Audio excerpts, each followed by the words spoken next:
Sebelum memulai acara, perlu kami informasikan bahwa seluruh peserta dan panitia yang mengikuti kegiatan hari ini secara offline telah melakukan swab antigen COVID-19 dengan hasil seluruhnya dinyatakan negatif.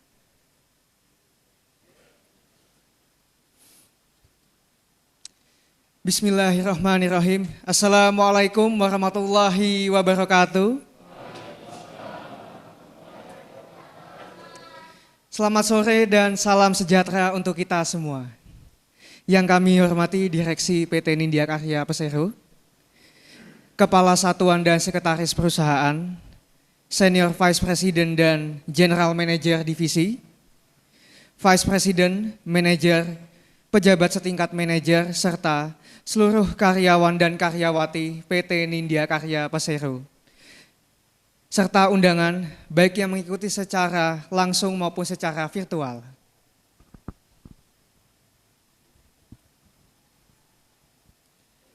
Puji syukur kita panjatkan kepada Allah Subhanahu wa Ta'ala yang telah memberikan kita kenikmatan dan karunia-Nya sehingga hari ini kita bisa berkumpul bersama untuk melaksanakan acara Nuzulul Quran 1442 Hijriyah.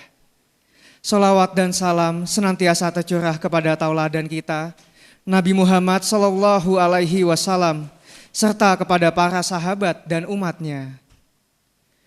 Hadirin yang berbahagia, sebelum kita memulai acara, marilah sejenak mendengarkan lantunan ayat suci Al-Quran, surah Al-Qadr ayat 1 sampai dengan 5, yang akan dibacakan oleh Bapak Imam Rulyadi, selaku kiroah, sekaligus membacakan sari tilawah.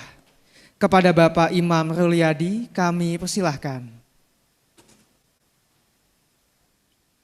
A'udzu billahi minasy syaithanir rajim. Bismillahirrahmanirrahim.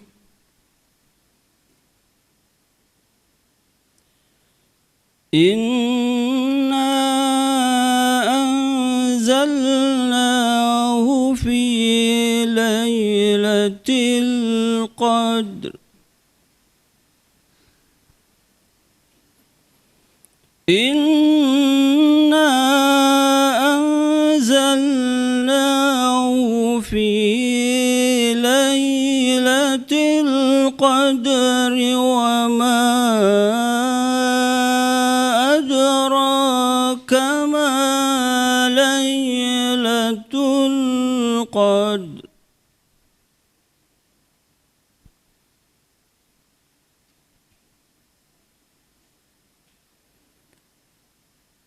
ليلة القدر خير من ألف شهر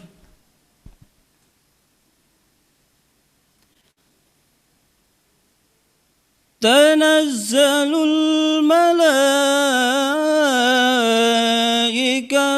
والروح فيها بإذن ربهم من كل أمر سلام هي حتى مطلع الفجر صدق الله العظيم. Dengan nama Allah yang Maha Pengasih, Maha Penyayang. Sesungguhnya kami telah menurunkannya Al-Quran pada malam Qadar. Dan tahukah kamu apakah malam kemuliaan itu? Malam kemuliaan itu lebih baik dari 1000 bulan. Pada malam itu turun para malaikat dari ruh Jibril dengan izin Tuhannya untuk mengatur semua urusan. Sejahteralah malam itu sampai terbit fajar. Maha benar Allah dengan segala firman-Nya. Terima kasih kepada Bapak Imam Rulyadi. Selanjutnya sambutan Direktur Utama PT Nindya Karya Persero sekaligus membuka acara dan memberikan santunan Kepada Bapak Haidar Akarim, kami persilahkan. A'udzubillahiminasyaitonirrajim. Bismillahirrahmanirrahim. Assalamualaikum warahmatullahi wabarakatuh. Alhamdulillah wa syukurillah wa la ilaha illallah wallahu akbar. Yang saya hormati Bapak Ustadz Haji, takut saya sebut namanya salah jadi saya harus tulis. Bapak Ustadz Haji Dr. Abdul Muta'ali ya Pak ya. Karena takut Mut'a ini kayak orang mengasumsikan beda gitu. Dia Mut'a baru Ali. Ini yang benar. Mut'ali PhD. Alhamdulillah Pak Ustadz sudah di tengah-tengah kita, teman-teman direksi. Semua hadir Pak Ustadz di tengah-tengah kita. Juga teman-teman BOD -1, BOD -2. Wabil khusus anak-anakku yang hari ini sempat hadir offline. Ini adalah bagian anak kita, sehingga selalu Nindya Karya merasa dekat dengan mereka. Ini rasanya bukan yang pertama kalinya saya berdiri dan melakukan hal yang sama di tempat ini. Hari ini adalah hari acara peringatan Nuzul Quran sekaligus santunan anak yatim. Tadi saya tanya ketua panitianya sekaligus ketua DKM, berapa yang disantun di tahun ini? Ada 300 orang. Ya benar ya, 300 orang. Alhamdulillah, hal yang perlu kita semua mengingatkan kepada diri kita, dengan turunnya Al-Quran membuka hati kita dari yang gelap menjadi terang. Kenapa nanti Pak Ustadz akan sampaikan lebih jauhnya. Pertama adalah Iqra. Kita disuruh membaca, suruh belajar. Maka sebagai umat Islam, kita harus selalu menggunakan logika kita. Beragama itu bukan hanya emosional saja. Tapi beragama itu di samping emosional juga kita harus rasional. Kenapa saya sampaikan ini kepada kita semua juga termasuk kepada pengurus DKM, di mana-mana orang selalu mengingatkan jangan sampai masjid ini, tempat yang mulia ini menjadi tempat para radikal yang hanya menggunakan emosionalnya saja, tapi tidak pernah menggunakan rasionalnya. Apa kita membunuh orang itu hanya dengan emosional, tapi tidak menggunakan rasional? Ya. Manusia ini diturunkan di muka bumi ini adalah sebagai khalifah, pemimpin yang harus menggunakan emosional dan juga rasional. Dan juga kita juga harus patut bahwa tugas kita adalah ada hanya dua. Kalau orang biasa belajar, orang teknik, Pak Ustadz di sini hampir rata-rata orang teknik, jadi tahu kalau ada garis X dan Y. Ini logikanya seperti itu, bahwa kita diturunkan di muka bumi ini, dilahirkan di sini, ada dua tugas berat yang harus kita jalankan. Yang pertama, hablum minallah, hubungan kepada Allah, itu tugas kita. Dan yang kedua, hablum minan nas, kepedulian lingkungan antar sesama, inilah yang harus kita selalu tingkatkan. Saya tadi terima WA dari pengurus di dekat di lingkungan saya, dia sampaikan, kalau semua umat muslim ini mau membayar zakat, untuk kemaslahatan umat kita yang kurang mampu. Tidak ada lagi umat Islam yang miskin. Logika anunya gini, matematikanya. Setiap umat muslim wajib hukumnya fitrah. Kalau di Bekasi itu 35.000 satu orang. Kalau di Jakarta saya tidak tahu. Kalau kita rata-rata aja 30.000. Kalau 30.000 umat Islam 100 juta. Enggak usah banyak-banyak. Katanya kita 80% dari 250. 100 juta kali 30.000. Berapa triliun? Ada orang keuangan? Kalau ini diberdayakan untuk umat Islam, tidak akan ada lagi yang akan miskin. Semua makmur. Adik-adik kita, anak-anak kita, ya, yatim piatu yang tidak sekolah, pasti bisa sekolah. Begitu juga fakir miskin, hidupnya akan lebih baik. Insya Allah. Saya kira ini menjadi tugas dan tanggung jawab kita semua sebagai umat muslim. Wabil khusus untuk diri saya pribadi dan keluarga saya. Apapun, kita hanya hidup sementara. Tidak ada satupun yang kita bawa pergi kecuali kain kafan. Mungkin kita rasakan kalau kita sudah pernah memasukkan mayit ke dalam kubur. Insya Allah di dalam sanalah kita melakukan itu, bahwa inilah yang hanya kita bawa, tidak ada lain. Harta, anak, kaya, miskin, semua pulang. Mobil yang tadinya bagus, mewah, nggak ada artinya apa-apa. Kita hanya membawa kain kafan. Maka saya menghimbau pada teman-teman semua, jangan lupa bayar zakat fitrah dan zakat mal. Di dalam harta Bapak, ingat, ada hak orang lain 2,5%. Ingat, bukan hak Bapak semua. Hanya titipin Allah dan dilewatkan Bapak. Tidak banyak, hanya 2,5%. Saya membayangkan tadi fitrah kita bayar 30.000 kali 100 juta orang. Setelah itu harta kita 2,5%. Berapa uang umat Islam, umat muslim yang bisa dikelola menjadi kekayaan kita bangsa ini. Saya kira itu dari saya. Mudah-mudahan, mohon maaf Pak Ustadz, ini hanya sekedar saja, saya bukan ahli agama, sangat rendah, cetek sekali agama saya, nggak tahu, tapi saya hanya ambil bahwa saya memang hidup hanya untuk itu. Saya kira itu dari saya, teman-teman semua. Mohon maaf kiranya ada hal yang kurang berkenan, mohon kami dimaafkan, hanya Allah yang memaaf yang benar. Dari saya sebagai manusia pasti ada hilaf dan salah. Wabillahi taufik wal hidayah.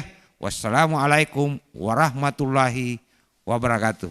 Waalaikumsalam warahmatullahi wabarakatuh.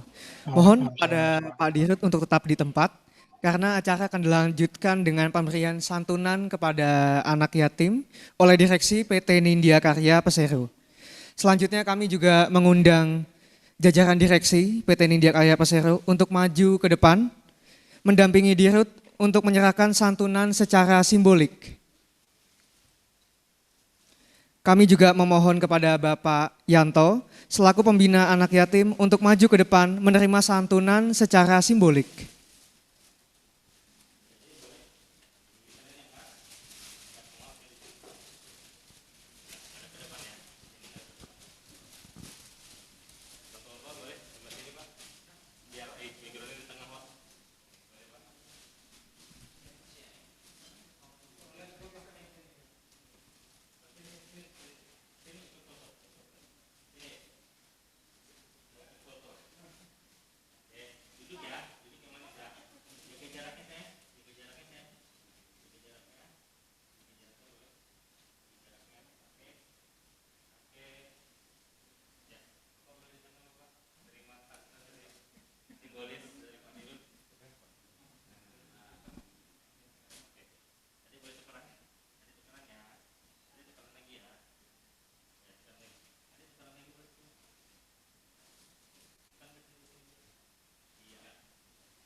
Terima kasih kepada Bapak Haidar Akarim beserta seluruh jajaran direksi dan serta perwakilan peserta adik-adik, kami persilakan untuk duduk kembali. Hadirin sekalian, beranjak ke acara berikutnya, tausiah sekaligus ditutup dengan doa bersama yang akan disampaikan oleh Ustadz Haji Abdul Muta'ali PhD. Kepada Ustadz kami persilahkan. Assalamualaikum warahmatullahi wabarakatuh. Bismillah wassalatu ala rasulillah. La hawla wa la quwata illa billah. Rabbi syrah li sadri wa yassir li amri wahlul 'uqdatam min lisani yafqahu qawli waj'ali waziran min ahli amma ba'd. Yang sama-sama kita hormati dan kita banggakan Bapak Dirut PT Nindya Karya, Bapak Haidar Al-Karim, Insinyur Haidar Al-Karim. Mudah-mudahan Allah memberikan kesehatan pada Bapak, keberkahan sekeluarga dunia dan akhirat, juga kepada jajaran direksi PT Nindya Karya, para manajer dan seluruh sivitas staf di Nindya Karya, adik-adik dan sahabat-sahabat sekalian yang dimuliakan Allah. Tadi sebetulnya tausiahnya sudah dari Pak Dirut ya, sudah baik sekali itu. Jadi izinkan saya mensyarahkan saja Pak Dirut ya. Jadi tadi kalau diibaratkan santri itu matannya Pak. Ya, matan itu adalah narasi pokok. Para ulama dulu di pesantren-pesantren ketika ada narasi pokok kemudian disyarahkan. Jadi itulah bentuk ketawaduan para ulama dulu Pak. Tidak berani untuk meng-announce teori baru sebelum teori yang lama itu dipahami secara komprehensif. Ya, oleh sivitas para intelektual, para Islamic scholars begitu. Jadi Islam ini agama yang luar biasa. Bahkan Noam Chomsky, agama yang survive setelah 30 tahun setelah kejadian 9/11 adalah agama yang ajarannya bisa dibuktikan.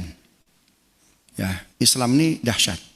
Beliau menyatakan demikian karena ketika adiknya menikah lagi, jadi ketika menikah lagi suami pertamanya itu baru wafat 1 minggu Pak.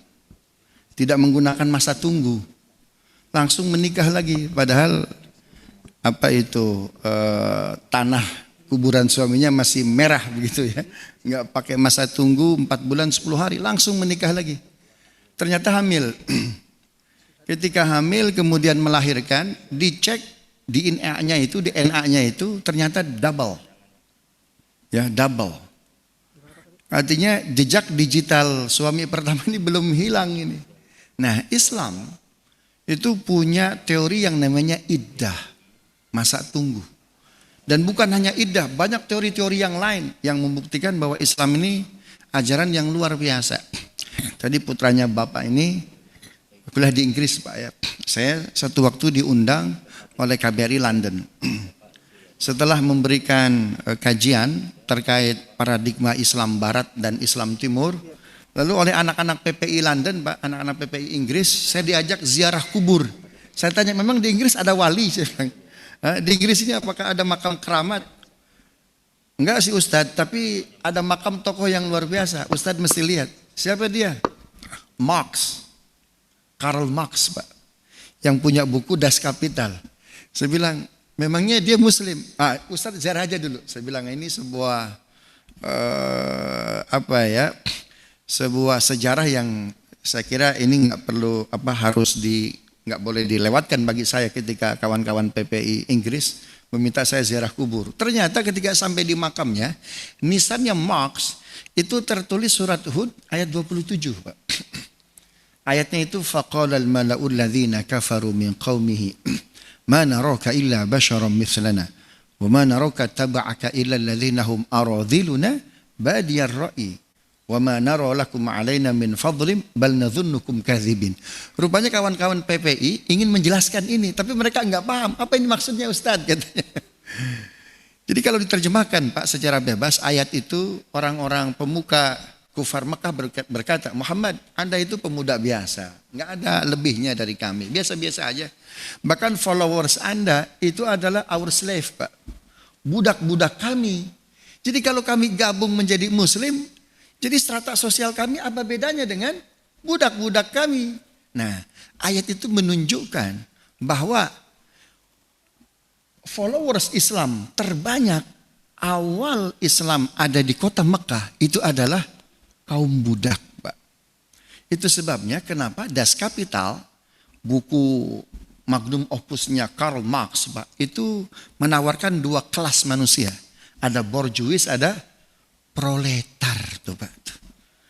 Dan proletar ini kenapa tertarik dengan Islam, Pak? Karena ada teori hari kiamat. Ya, masa jahiliyah orang kerja bertahun-tahun nggak digaji, nuntut gaji, justru mereka apa? Dipersalahkan, Pak. Ya, menuntut kepada majikannya minta gaji karena mereka memang sudah bekerja. Tapi ketika mereka menuntut, justru apa? Dipidanakan. Kata Rasulullah, sudah, jangan khawatir. Kalaupun gaji kalian tidak dibayar, Allah Maha melihat. Allah Maha terjaga. Nanti akan ada hari kiamat, hari pembalasan. Jadi hari kiamat, hari pembalasan itu, Pak, the real justice, Pak. Ya, itu adalah keadilan yang sangat nyata. Karena kalau orang salah divonis benar, lalu orang benar divonis salah, kalau tidak ada hari kiamat, selesai dunia, di mana keadilannya? Jadi adanya hari kiamat, Pak, itu adalah the real justice. Para budak bekerja, ya, siang, malam, kemudian bertahun-tahun tidak dibayar, menuntut gaji, malah dipidanakan. Kalau kehidupan hanya selesai sampai dunia, beruntung sekali para majikan kalau begitu. Setelah kematian tidak ada apa? Tidak ada kehidupan lagi. Dengan adanya hari kiamat, apa para budak? Silakan makan gaji kami. Ya, kami menuntut tapi tidak kalian berikan hak kami, silakan makan gaji kami. Yang kami harap adalah yang datang dari Allah Subhanahu wa taala nanti pada hari kiamat, tuh, Pak. Jadi kiamat itu the real justice. Itu sebabnya muslim jadi balance hidupnya, Pak. Dia kehidupan di dunia mikir, ini menurut akhirat benar atau salah. Oh subhanallah, dahsyat betul nih, Pak nih. Ya, dan masih banyak lagi. Itu sebabnya Noam Chomsky, Pak, saya kalau alumni UI itu kebanyakan kuliah di Eropa, di Amerika. Saya selesai S1, saya ingin beda dengan orang. Saya ingin ke Mesir, Pak. Makanya saya dipanggil sama DKM Baitus Syuhada ini. Subhanallah. Saya ingin belajar bagaimana, karena kalau kawan-kawan UI yang dari Barat, ya, dari Eropa, Amerika, Jepang, Korea, China, sudah banyak begitu. Saya ingin membaca Islam langsung dari sumbernya. Lalu kita adakan dialektika dengan kawan-kawan dari Barat. Kira-kira titik temunya di mana? Dan ternyata luar biasa. Saya 1 semester dapat kuliah dari Noam Chomsky, Pak, ketika kuliah di Cairo University. Kebetulan saya ngambil hubungan internasional. Kita siapkan pertanyaan karena Noam Chomsky akan memberikan kuliah umum. Ya, kita siapkan pertanyaan yang baik. Ternyata beliau buka perkuliahan dengan kalimat Alhamdulillahilladzi hadana lihada wa ma kunna linahtadiya laula an hadanallah. Itu kan kalimat nggak biasa tuh, Pak tuh. Segala puji bagi Allah, Tuhan yang telah memberikan kita hidayah. Padahal beliau Yahudi, Pak, berkebangsaan Amerika, guru besar di MIT. Bapak rata-rata dari teknik. Ketika ditanya mau S2 di mana, anak teknik UI, anak teknik ITB, rata-rata kemana, Pak? MIT, kan begitu. Impiannya itu, Pak, tuh di Boston. Nah, Noam Chomsky itu salah satu guru besar di MIT. Menulis buku dahsyat betul, Islam and Terrorism. Judulnya provokatif, tapi kalau dibaca dahsyat, Pak. Beliau menyimpulkan agama yang survive setelah 9/11, agama yang punya 2 syarat. Syarat pertama, agama tersebut ajaran yang bisa dibuktikan. Bahasa kasarnya, Pak, kalau menggunakan metode kuantitatif dimasukin ke lab, benar tuh agama tuh. Subhanallah. Saya dapat hibah dari Dikti menulis buku terkait COVID, Pak. Kalau yang lain penelitian COVID itu mungkin kawan-kawan kedokteran dengan dengan patsun karakteristik ilmunya, kawan-kawan farmasi, ya kawan-kawan FMIPA dengan patsun keilmuannya. Saya coba melihat COVID ini dari sisi teks agama, Pak, Quran dan Sunnah. Ternyata dahsyat, Pak. Setelah saya nulis buku itu, Sampai sekarang alhamdulillah sudah 80 dokter non-muslim mengucapkan 2 kalimat syahadat. Ini bentuk tahadus bin nikmah Pak ya, bukan bentuk apa ini istilahnya, intoleran bukan, tapi karena kita tidak memaksa kan. Jadi kita riset, melakukan penelitian, ternyata COVID, virus, pandemik dari hulu ke hilir itu sudah dibahas tuntas dalam Al-Quran. Ya, sudah dibahas tuntas dalam Al-Quran. Lalu saya diundang berbicara di salah satu forum internasional. Ada ada beberapa penanggung jawab dari PBB, Pak. Ternyata mereka banyak mengutip ya dari teks-teks tersebut. Al-Quran dari hulu ke hilir, Pak, membahas virus. Pertama, Al-Quran memberikan nama virus itu 3 nama. Pertama, Al-Quran memberikan nama virus tanpa nama, Pak. Jadi apa nama virus? Nggak ada namanya. Mana dalilnya? Al-Baqarah ayat 26. Inna Allah la yastahyi ayyadriba mathalan ma ba'udatan fama fawqaha. Allah tidak malu-malu memberi perumpamaan seekor nyamuk atau yang more little, lebih kecil dari nyamuk. Nah, yang lebih kecil dari nyamuk itu nggak disebut namanya. Apakah itu? Virus, Pak. Allah tidak segan-segan, tidak malu-malu memberi perumpamaan, sebuah metafor, ya, nyamuk atau yang lebih kecil dari nyamuk. Nggak disebut namanya. Kenapa? Karena saking kecilnya, Pak, nggak terlihat. Tetapi walaupun tidak terlihat, kerjanya nampak, Pak. Sesuatu yang tidak terlihat bukan berarti tidak ada. Tuhan tidak terlihat. Bukan berarti Tuhan tidak ada. Itu sebabnya kenapa ciri orang yang bertakwa setelah Al-Quran menyatakan dalam surat Al-Baqarah, hudal lil muttaqin, siapakah dia? Alladzina yu'minuna bil ghaib.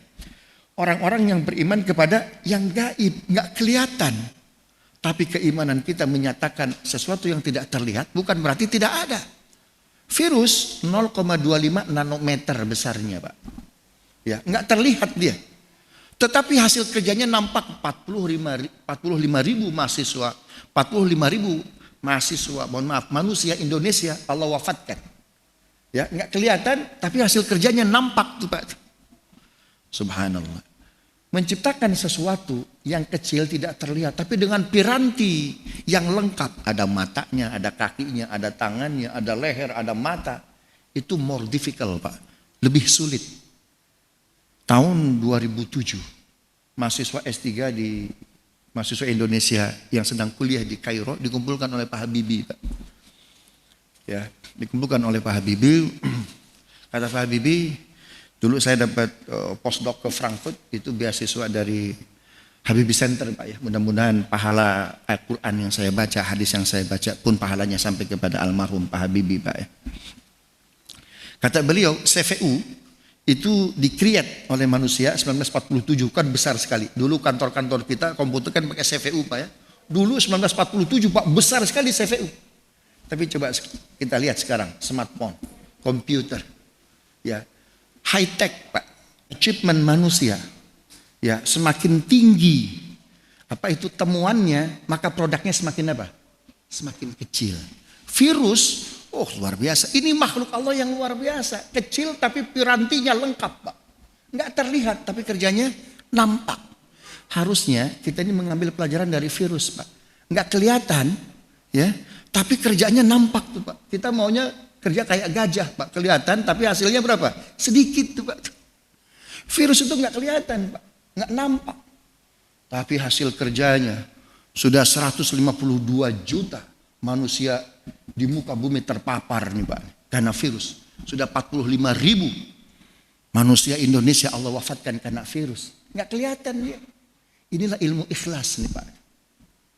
Yang kedua, Al-Quran memberikan nama virus itu setan.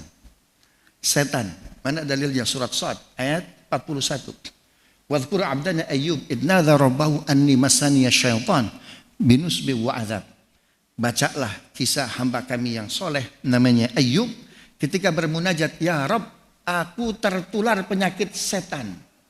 Subhanallah. Karena itu dengan virus jangan koalisi dia, karena dia setan.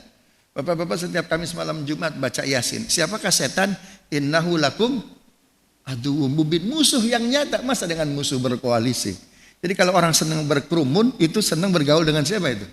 Dengan setan tuh Pak. Itu harus ditambahkan tuh Pak ya. Informasi ke masyarakat. Yang ketiga, Al-Quran memberikan nama virus itu makhluk yang sangat berbahaya. Surat Al-Anbiya ayat 83. Wa ayyuba idnada rabbahu anni masani yadhur wa anta arhamur rahimin. Dan bacalah kisah hamba kami yang soleh, yaitu Ayyub ketika bermunajat, ya Rabb, aku tertular penyakit yang berbahaya. Kata Nabi, tafirru minal waba kama tafirru minal asad. Kau lari dari virus seperti kau lari dari singa tuh Pak. Karena itu jangan dianggap ringan. Ya kita dukunglah apa yang menjadi kebijakan pemerintah terkait larangan mudik begitu ya. Jadi yang senang mudik berarti gaul dengan setan, itu harus ditambahkan kalau bisa itu. Kampanye campaign seperti itu tuh Pak. Yang kedua, virus ini bersumber dari mana? Yang bertransmisi dari satu orang ke orang lain, ini sumbernya dari mana? WHO Pak, debat. Ini dari hewan, bukan. Ini bukan dari hewan. Al-Quran memutus perdebatan Pak. Bahwa virus yang mematikan dari satu orang yang bertransmisi ke orang lain dan itu bisa membunuh, ini virusnya pasti dari hewan. Mana dalilnya? Surat Hud ayat 63-64. Jadi nanti kajian saya Bapak Ibu bisa di-download karena saya sudah minta ke Raja Wali Pers yang bekerja sama dengan Gramedia, ada e-booknya Pak ya. Ada e-booknya. Jadi karena sekarang pandemi mungkin daya beli masyarakat kalau Bapak-bapak nggak ada masalah. Tapi sebagian masyarakat kita Pak yang di luar sini untuk beli buku itu agak berat. Makanya saya mohon ada e-booknya dan itu gratis. Mudah-mudahan oleh Gramedia sudah dibuatkan e-booknya. Harusnya hari ini sudah ada e-booknya ya. Virus yang bertransmisi dari satu orang ke orang lain ini pasti dari hewan.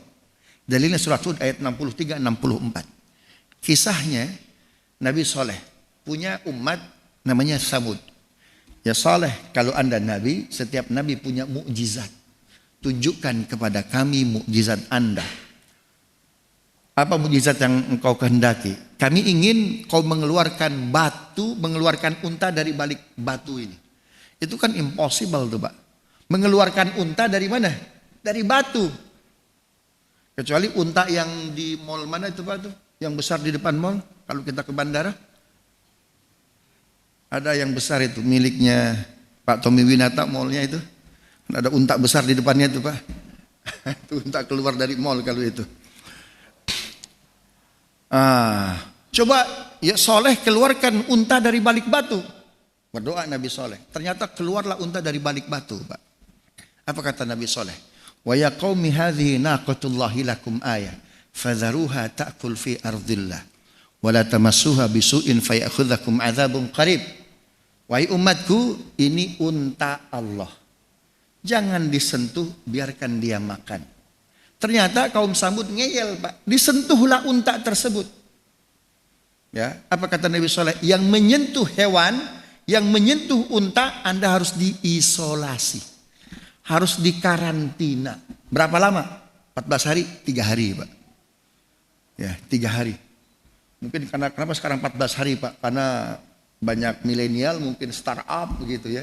Sehingga virusnya ganas tuh Pak. Dulu belum ada startup tuh Pak ya. Sehingga 3 hari aja isolasinya itu. Yang menyentuh hewan Anda harus diisolasi, di karantina. Berapa lama? 3 hari. Dalilnya ayat setelahnya, Hud ayat 64. Fa'aqruha faqala tamatta'u fi darikum salasata ayyam. Yang menyentuh hewan, yang menyentuh unta, Anda harus dikarantina 3 hari. Apa maksudnya? Agar bisa dipastikan Anda OTG, ODP atau PDP, kan begitu.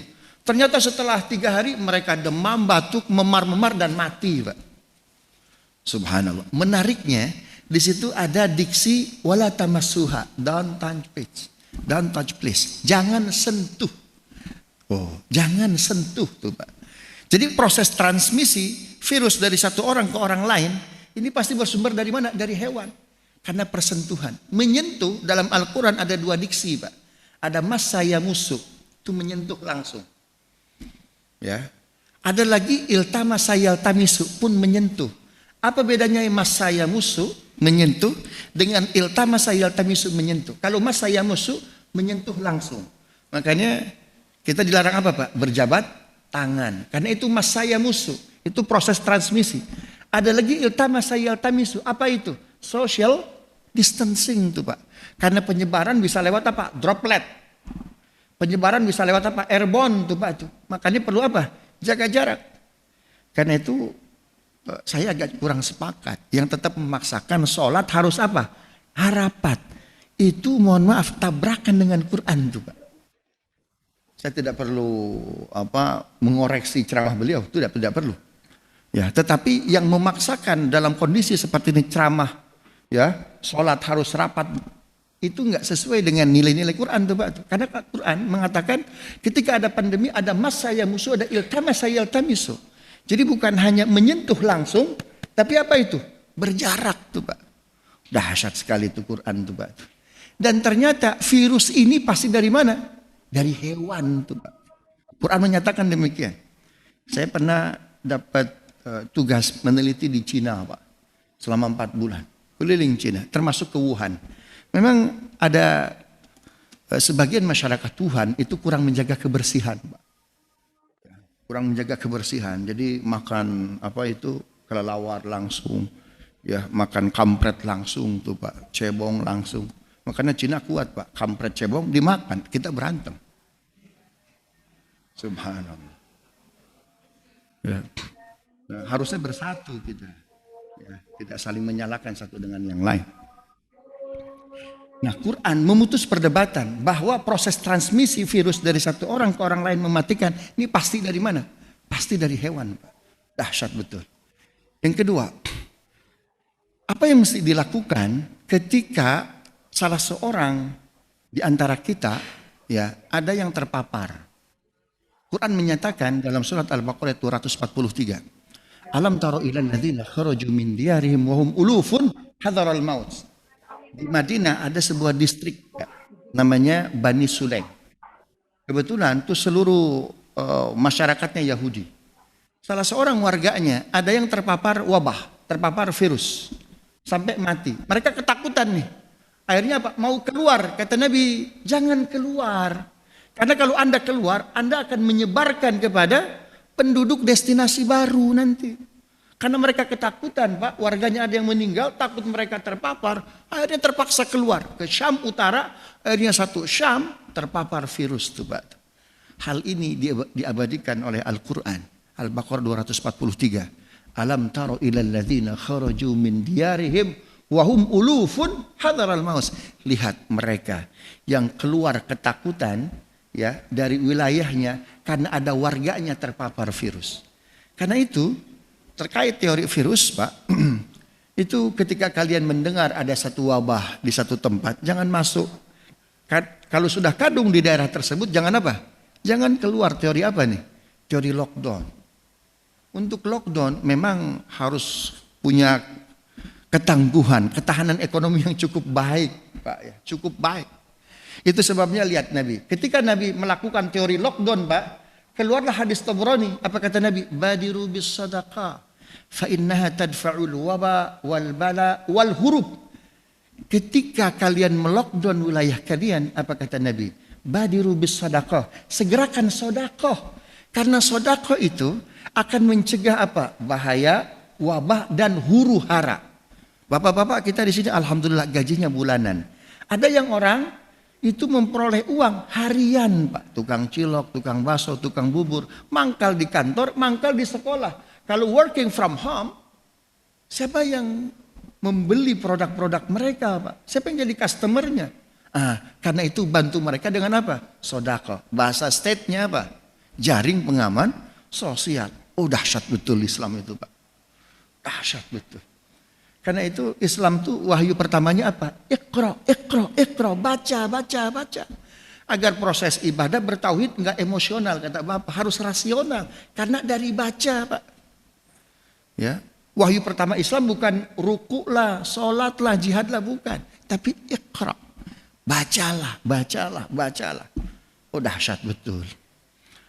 Nah Aisyah bertanya, ya Rasulullah, andaikan salah seorang warga kami ada yang terpapar virus, apa yang mesti kami lakukan? Apa kata Nabi? Falyamkuth fi baitihi. Stay at home. Diam diri di rumah. Pertanyaannya, kenapa kita kumpul di sini nih Pak? Kenapa kita kumpul di sini ngadain nuzul Quran, santunan? Ini kira-kira dalilnya apa? Atau new normal itu Pak dalilnya apa? Kalau Pak Jokowi bilang apa? Gas rem, gas rem. Gasnya prokes, kan mohon maaf, remnya prokes, gasnya apa Pak? Ekonomi, kan begitu. Nah dalil new normal itu apa?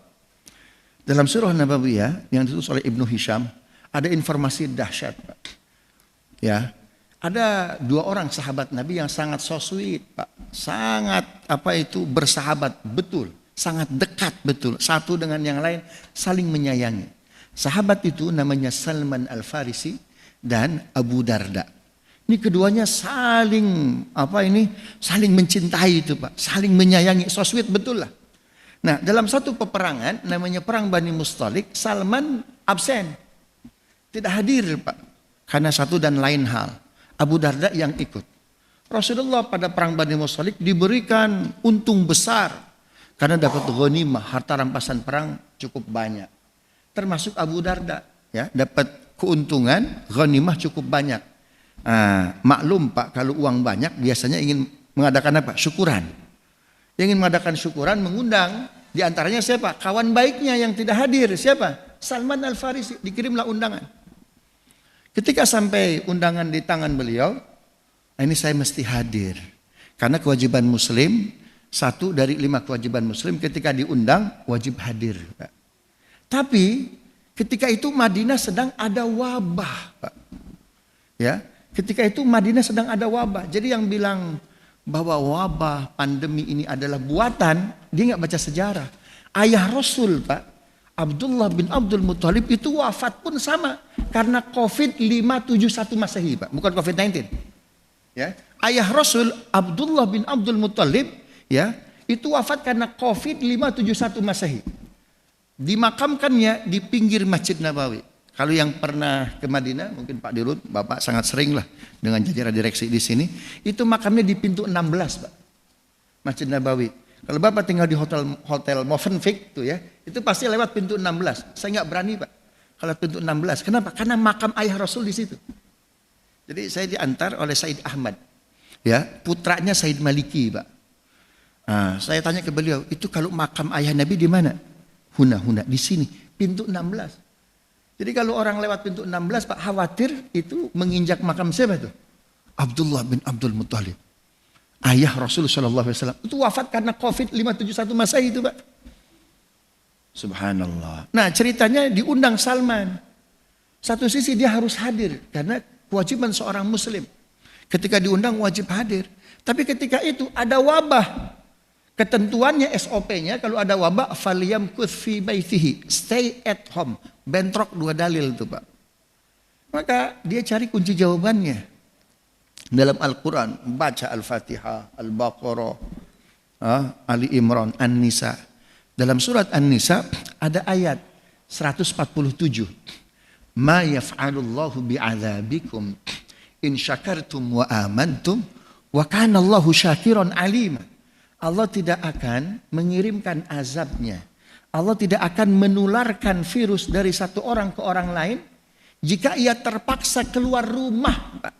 Tapi niatnya 2. Pertama, in syakartum. Jika dia niatnya bersyukur. Jadi kita hadir di sini Pak dengan prokes, niat bersyukur Pak. 45.000 manusia Indonesia Allah wafatkan, kita masih diberi kesehatan Pak. Kita masih dikasih umur panjang. La in syakartum la azidannakum. Kalau kita bersyukur, Allah tambah sehat kita, Allah tambah umur kita. Subhanallah. Senang betul nih Pak nih. Salman Al-Farisi. Itu sebabnya An-Nisa 147, setelah itu Allah turunkan bukan An-Nisa 148. Harusnya setelah An-Nisa 147, An-Nisa 1 berapa? 148, tapi tidak dengan An-Nisa 147. Setelah An-Nisa 147 Allah turunkan Al-An'am ayat 61 Pak. Wa huwal qahiru fawqa ibadih. Dialah Allah maha perkasa di atas seluruh makhluknya termasuk virus. Wa yursilu alaikum hafazatan. Allah akan mengirim malaikat-malaikat hafazah yang akan menguatkan apa? Imun kita. Coba lihat. Jadi nanti Bapak keluar rumah ke kantor, Bapak keluar rumah ke masjid. Tambahkan niatnya Pak. Bismillahirrahmanirrahim. Ala Allah wa syukru ala ni'amillah. Ya Allah, aku bertawakal kepada Engkau dan bersyukur atas seluruh nikmat Engkau. Nanti punya imunitas yang luar biasa tuh Pak. Subhanallah. Senang betul nih. Ya, Salman Al-Farisi dapat dalil Pak. Keluarlah dari rumahnya menuju rumahnya siapa? Abu Darda, temannya, cukup jauh tuh Pak. Di tengah jalan ketemu ketua Satpol PP Pak. Siapa Satpol PP-nya? Umar bin Khattab. Kenapa keluar? Hei Salman, ente kan santri. Bahasa kita gitu tuh Pak ya. Nggak ngaji apa? Nggak baca tuh hadis riwayat Aisyah. Kalau ada wabah, stay at home. Dimarahi itu Pak. Siapa? Salman Al-Farisi. Dengan santai Salman menjawab, saya diperbolehkan oleh Allah berdasarkan An-Nisa 147. Gitu. Jadi nanti kalau bapak-bapak, ibu-ibu acara ini digerebek oleh Satpol PP, baca An-Nisa 147 aja. Subhanallah. Jadi dahsyat betul nih Pak. Ya, dari hulu ke hilir Allah bahas Pak terkait virus Pak. Ya. Allah bahas rata-rata yang bergabung menjadi muslim karena otaknya. Yang keluar dari Islam karena apanya? Karena perutnya. Ya, karena perutnya. Karena itu berbahagialah menjadi seorang muslim. Apalagi sekarang bulan apa nih? Bulan Ramadan, Pak. Bulan Ramadan itu bulan persatuan Indonesia, Pak. Bapak baca buku Di Bawah Bendera Revolusi. Siapa yang nulis? Pak Karno. Bapak baca buku artikel Ketuhanan Yang Maha Esa. Siapa yang nulis, Pak? Haji Agus Salim. Subhanallah. Jadi pasal persatuan Indonesia itu didesain Pak, diilhami ya itu di bulan Ramadan. Bagi kita, bagi umat Islam, Ramadan bukan sekedar puasa, bukan sekedar taraweh Pak, tapi bentuk kesyukuran berbangsa bernegara Pak. Karena persatuan Indonesia Allah konstruksi dari Ramadan. Belanda masuk ke kita tahun berapa Pak? 1560. 200 tahun Pak tanpa perlawanan. Ya, 200 tahun tanpa perlawanan. Subhanallah. Ya. Akhirnya ada salah seorang ulama tidak jauh tinggal dari sini, ya, mengumpulkan ulama besar se-Indonesia di Penjaringan. Siapakah nama beliau? Habib Hussein bin Abu Bakar bin Abdullah Al-Idrus. Atau kita sebut Habib Luar Batang. Dikumpulkan ulama, kumpullah bulan Ramadan. Kita dijajah nih, udah 200 tahun kok nggak ada perlawanan dari kita. Kok kita diem aja. Belanda masuk ke kita, itu pakai proposal VOC Pak Kadin. Karena ngambil rempah-rempah, jengkol kita, pete kita. Dahsyat betul. 200 tahun tanpa perlawanan. Subhanallah. Kumpullah ulama di Luar Batang. Nih kenapa kok kita nggak ada perlawanan 200 tahun? Ya, apa alasannya? Kata para ulama, kita bagaimana berjuang nggak ada alat pemersatunya. Kira-kira alat pemersatunya apa Pak? Ditemukanlah alat pemersatunya apa Pak? Bendera, sangsaka. Tapi kira-kira benderanya warnanya apa? Bentuknya apa Pak? Akhirnya para ulama diskusi musyawarah bahsul masail. Kalau menggunakan istilah NU bahsul masail Pak.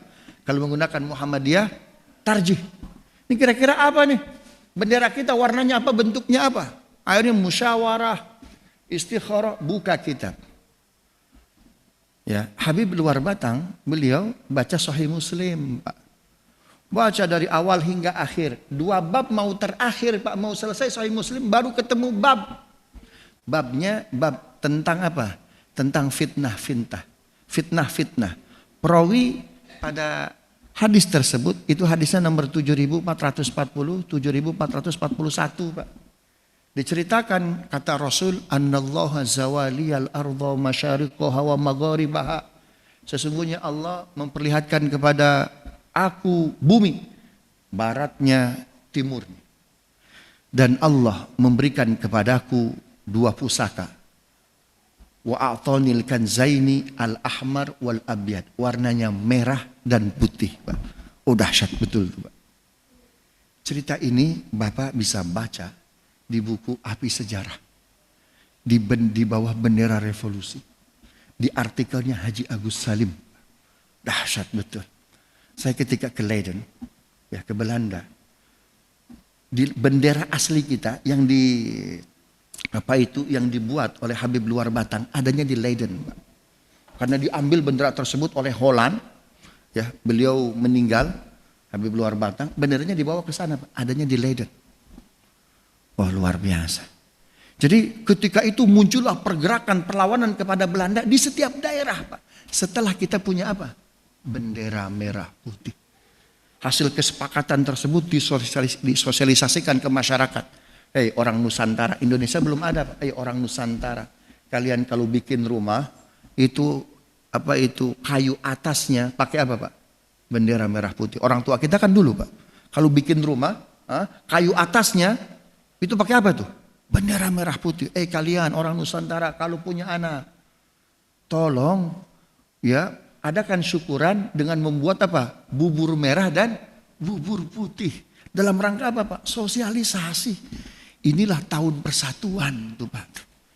Nah, Ramadan jangan hanya dipahami sebagai bulan ideologis, Pak. Tapi juga mesti dipahami sebagai bulan nasionalis. Karena persatuan Islam didesain, persatuan Indonesia didesain dari sini. Setelah itu Belanda keteteran, Pak. Karena pergerakan perlawanan kepada Belanda muncul di semua daerah. Subhanallah. Iqra, iqra, iqra. Baca, baca, baca. Karena itu kesyukuran kita, ya, termasuk kemerdekaan kita. Di bulan apa ini, Pak? Di bulan Ramadan, tanggal 9 Ramadan. Diskusi Kiai, siapa itu, ayahnya Gus Dur, Wahid Hashim, dengan Ki Bagus Hadikusumo, Pak. Ini atas berkat apa nih? Sebelum kata Allah, kata Kiai Wahid Hashim, ayah Gus Dur, atas berkat rahmat Allah. Kenapa rahmat? Kenapa enggak karunia aja? Ini kita ada di 9 Ramadan. 10 hari pertama bulan Ramadan itu apa, Pak? Rahmat. 10 hari keduanya apa? Maghfirah. 10 hari ketiganya apa? Pembebasan dari api neraka. Mungkin kalau proklamasi 17 Agustusnya, Ramadannya jatuh 23 Ramadan, Pak. Atau seperti sekarang nih, 21 Ramadan mungkin atas berkat pembebasan dari api neraka. Kan begitu tuh, Pak. Tapi kan tidak, atas berkat rahmat Allah. Karena 9 Ramadan tuh, Pak, tuh. Subhanallah. Luar biasa. Karena itu, ya, jangan pernah tidak mau apa istilahnya, hormat kepada bendera merah putih. Itu salah, itu togut, salah. Ya, justru itu ijtihad para ulama, Pak. Itu hasil musyawarah para ulama. Subhanallah. Karena itu bentuk penghormatan kepada para aulia kita, para guru kita, ya. Maka hormatilah sang saka bendera kita merah putih. Karena itu hasil ijtihad musyawarah yang luar biasa. Dan itu based on sunnah, Pak. Based on hadis. Subhanallah. Ini berapa menit lagi nih? 10 menit lagi ini, ya. Para ulama, para aulia dulu, Pak, bagaimana menyebarkan Islam itu dengan diksi-diksi yang luar biasa. Syahadaten jadi apa? Sekaten. Bapak-bapak pakai baju batik. Di sini batik hari apa? Hari Jumat. Bapak tahu apakah makna batik, Pak? Batik itu apa? Batik. Batik itu yang memberi namanya Sunan Kalijogo, Pak. Bisa dibaca dalam buku Babad Tanah Jawi. Ya. Kenapa Sunan Kalijogo memberikan nama baju kepada orang Jawa awalnya batik? Batik itu artinya bak titik, Pak. Ayat apa yang menggunakan bak titik pertama kali, Pak? Bismillahirrahmanirrahim. Kalau kita menyertakan Allah, semua urusan selesai, Pak. Jadi batik itu dahsyat betul. Ya, bak titik. Garuda, ada nggak nama burung Garuda? Tidak ada, Pak. Nggak ada nama burung Garuda, tidak ada. Siapa yang memberi nama burung Garuda, Pak? Sunan Kalijaga. Baca dalam buku Babad Tanah Jawi. Garuda itu galih ruh dalam dada. Ya, galih ruh dalam dada tuh, Pak. Makanya apa? Bangunlah jiwanya, bangunlah badannya, dahsyat betul. Karena itu Indonesia ini Pak, sebuah nikmat yang luar biasa.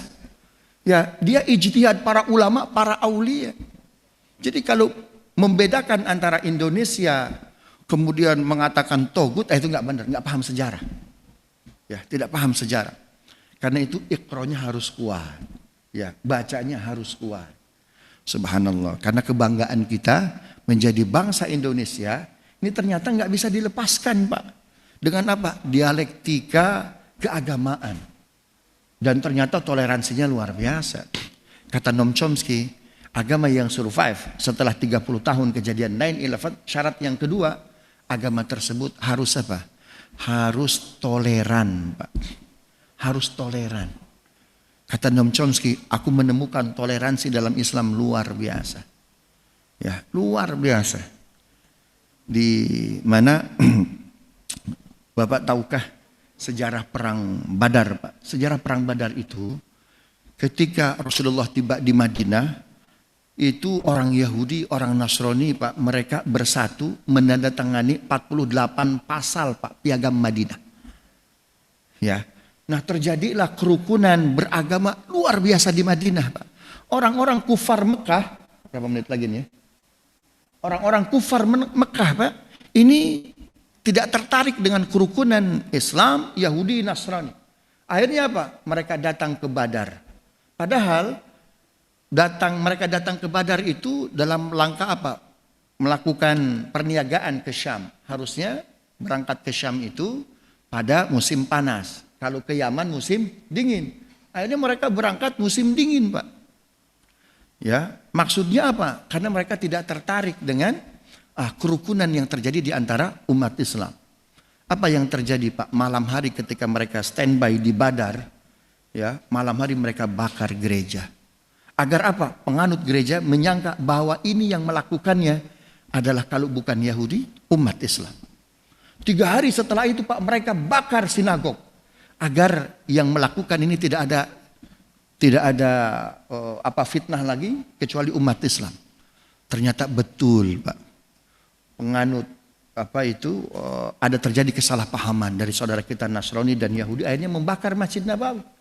Subhanallah, Allah memberitahu bahwa yang membakar gereja, yang membakar sinagog, yang membakar masjid adalah kufar Quraisy.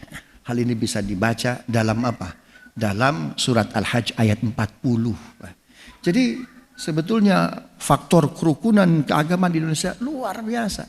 Banyak orang yang tidak tertarik dengan kerukunan yang terjadi di Indonesia. Mudah-mudahan bermanfaat, Pak, ya. Karena waktu kita terbatas. Mohon maaf jika ada hal-hal yang tidak berkenan. Mudah-mudahan kita diberikan kesehatan, kekuatan, corona cepat keluar. Bukan hanya dari bangsa kita, tapi dari muka bumi. Allah memberikan ketetapan, ketauhidan yang baik. Astaghfirullahaladzim, astaghfirullahaladzim. Allahumma salli ala Sayyidina Muhammad wa ala ali Sayyidina Muhammad. Alhamdulillahirabbil alamin, hamdan syakirin, hamdan na'imin, hamdan yuwafi ni'amahu wa yukafi'u mazida. Ya Rabbana lakal hamdu wa lakal syukru kama yanbaghi li jalali wajhikal karim wa li 'azimi sultanik. Ya Allah, ampuni dosa kami, orang tua kami, guru-guru kami, orang-orang yang telah berjasa dalam hidup kami.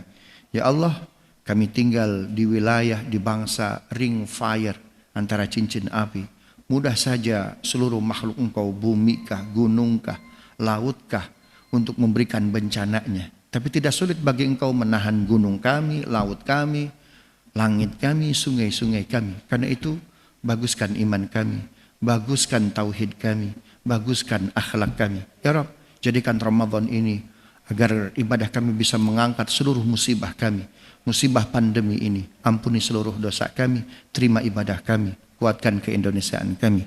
Wassallallahu ala sayyidina Muhammadin wa ala alihi washabihi wasallam. Walhamdulillahirabbil alamin. Assalamualaikum warahmatullahi wabarakatuh.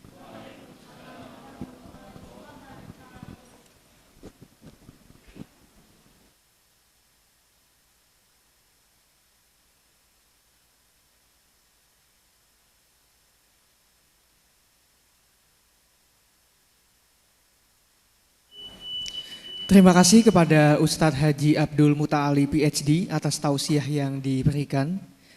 Selanjutnya dipersilakan kepada hadirin yang berbahagia untuk bersiap berbuka puasa. Demikianlah rangkaian acara tausiah hari ini. Saya Muhammad Naufal selaku MC mewakili seluruh petugas mengucapkan terima kasih dan memohon maaf jika terdapat kesalahan dan kehilafan. Selamat berbuka puasa. Wassalamualaikum warahmatullahi wabarakatuh.